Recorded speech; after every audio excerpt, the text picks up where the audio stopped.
San Antonio starts right now.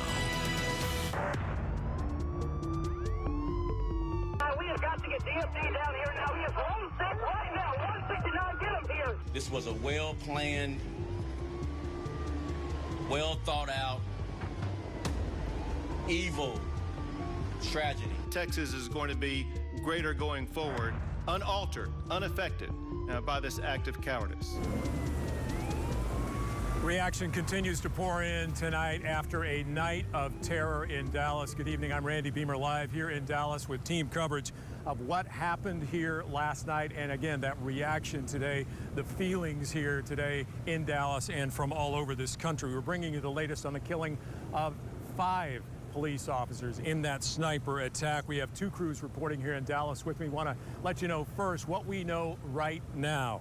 Now, in addition to those 5 officers killed, 7 police officers were shot and injured. 2 civilians were as well. And this was all at a protest rally over the 2 recent high-profile officer-involved shootings, one in Louisiana, one in Minnesota. But Dallas officials have now identified this afternoon 3 of the 5 officers who have killed and released their identities. 2 of them, Dallas police officers, Michael Kroll and Patrick Zamaripa. The other, Dallas Area Rapid Transit, or DART, officer Brent Thompson. Now, police say the shooter is 25-year-old Micah Xavier Johnson.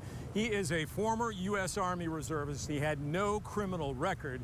But early this morning, after an hours-long standoff with police, negotiations, they say, went nowhere. They sent in a bomb robot, and he was killed. There are still a lot of chaos and confusion surrounding this shooting. And just moments ago, we heard that Dallas police officers were investigating what they call a suspicious package.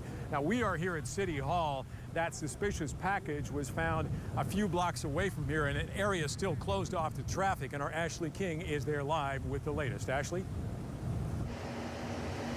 Well, Randy, we are just a few blocks away from where that shooting happened last night. I want you to take a look at what's going on right now. Police have about a 2-mile stretch of this road blocked off right now because of a suspicious package. Now, let's go ahead and take a look at some video that we shot when we first got out here. Now, we're not sure if this has any connection to what happened last night, but a witness tells me that she was inside her apartment when police evacuated her building. She says a suspicious package was found outside of a building. And we've seen bomb dogs as well as an officer in a bomb suit checking out this area. And as you can imagine, emotions are running high for everyone in Dallas right now. Earlier today, we spoke with the community members about how this shooting is impacting them. We'll bring you that later tonight at 10, and we'll also have more from a rally that's coming up that's scheduled to start in about an hour. For now, we'll send it back to you, Randy.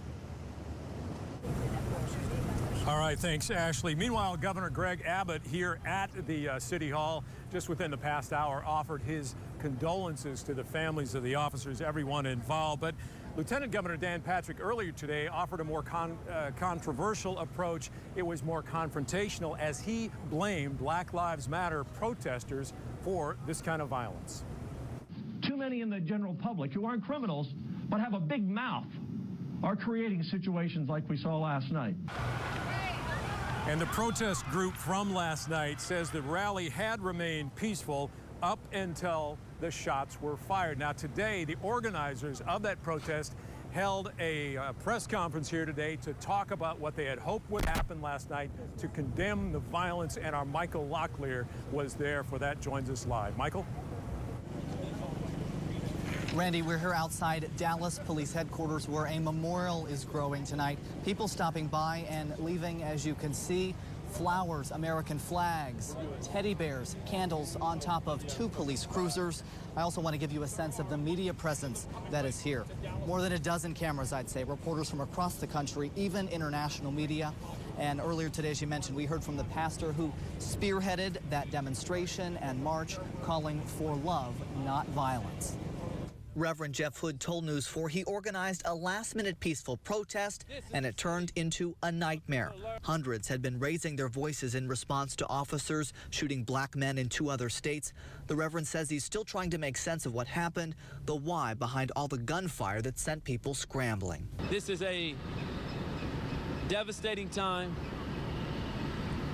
for the city of Dallas. It's a devastating time for us as activists and organizers. We cannot bring about justice through violence. Reverend Hood called the deaths of those 5 officers devastating and said it's an incredibly dark day here. And the police chief vowed to leave no stone unturned, no lead unchecked, so investigators can give the victims and their families justice. Randy, back to you. All right, thanks, Michael. Talking with a lot of people here at City Hall, including a lot of officers. We've seen dozens here. I talked with some on camera, some off camera. They feel like a family, and while they are just stunned and in mourning as well, they also feel like they wanted to do something. And I talked with this afternoon with a police corporal as he was giving blood.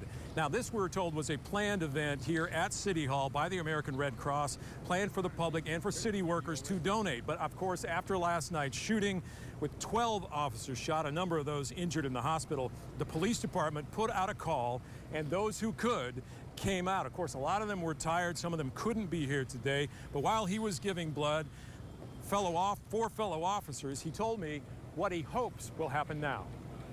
There seems to be some need for discussion, people to get on the same page. There's a lot of angst in the world and the states right now, so hopefully communication will improve and things get better. You know, it needs to. Now, just before we went live here at City Hall, I talked with Dallas's mayor. He told me that he has heard from Mayor Ivy Taylor, from Representative Joaquin Castro. You'll also hear more from him tonight at 10. I'll have that. We'll also have more at 6:30. Again, it is hard to describe the feeling of sadness here in Dallas. It is a community-wide funeral, so to speak. They're in mourning, but everybody is hugging. A lot of tears we've seen today, and we expect that feeling is you don't know how long it's going to take to get over that. But we're going to be here through the evening, and we'll have more coming up for you later on News 4 San Antonio. For now, back to you. Thank you, Randy. Turning to